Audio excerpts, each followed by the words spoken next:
দুদিনমান আগত হোৱা ঘটনাটোত দুগৰাকী ব্যক্তি নিহত হৈছিল, সেই নিহত ব্যক্তি দুগৰাকীৰ ঘৰলৈকে যাম আৰু তেখেতসকলক দুয়োগৰাকীকে আমি 5 লাখ টকাকৈ অনুদান দিম।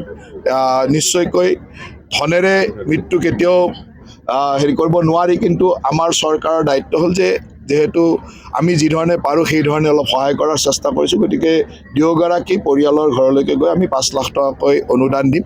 তাৰ লগে লগে 4জন আহত হৈছিল, সেই আহতসকলকো আমি 1 লাখ টকাকৈ আমি অনুমোদন পত্ৰ দিম আৰু এই সংঘৰ্ষৰ সময়ত 43টা পৰিয়ালৰ ঘৰ জ্বলি গৈছিলে আৰু প্ৰতিটো পৰিয়ালকে আজি আমি 50,000 টকাকৈ দিম, যাতে তেওঁলোকে নিজৰ ঘৰসমূহ নিৰ্মাণ কৰি ল'ব পাৰে।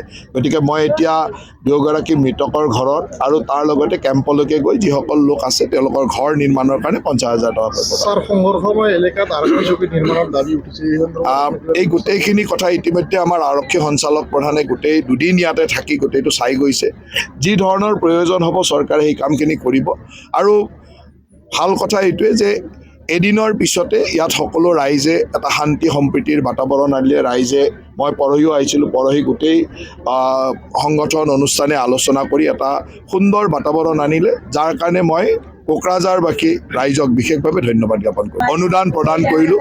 আমাৰ চৰকাৰৰ লক্ষ্য হ'ল যে আমি প্ৰতিগৰাকী আত্মসহায়ক গোটৰ আই মাতৃকে আমি লাখপতি বাইদেউ কৰিব লাগিব আৰু সেই উদ্দেশ্য আগত ৰাখি আজি প্ৰায় 22,000 আই মাতৃক কোকৰাঝাৰ সমষ্টিত আমি 10,000 টকাকৈ বিতৰণ কৰিছোঁ আৰু ইয়াৰ পিছত যিসকলে সুন্দৰভাৱে কাম কৰিব তেওঁলোকক 25,000 টকা ভালকৈ ব্যৱহাৰ কৰিলে 50,000 টকা। গতিকে আমাৰ লক্ষ্য হ'ল প্ৰতিগৰাকী আই মাতৃক লাখপতি বাইদেউ কৰা আৰু ইয়াত আহি আমাৰ BTC প্ৰধান হাগ্ৰামা মহিলা ডাঙৰীয়াৰ উপস্থিতিত আমি এই ধৰণে এই কাৰ্যসূচীটো কৰি ৰাইজৰ যিটো আই মাতৃসকলৰ যিটো উৎসাহ দেখিছোঁ, এয়ে আমাক বিশ্বাস দিছে যে ভৱিষ্যতে এই অঞ্চলত যথেষ্ট সংখ্যক আই মাতৃয়ে লাখপতি বাইদেউ হ'ব পাৰিব। দুদিনমান আগত হোৱা ঘটনাটোত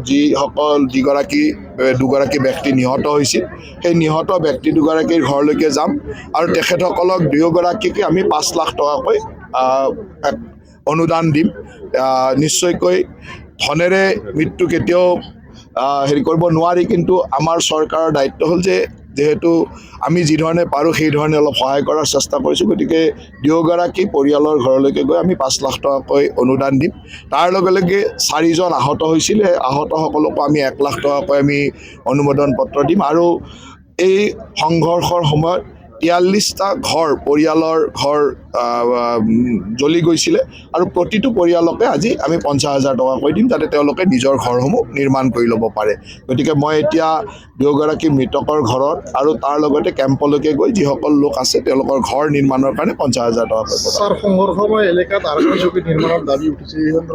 এই গোটেইখিনি কথা ইতিমধ্যে আমাৰ আৰক্ষী সঞ্চালক প্ৰধানে গোটেই দুদিন ইয়াতে থাকি গোটেইটো চাই গৈছে।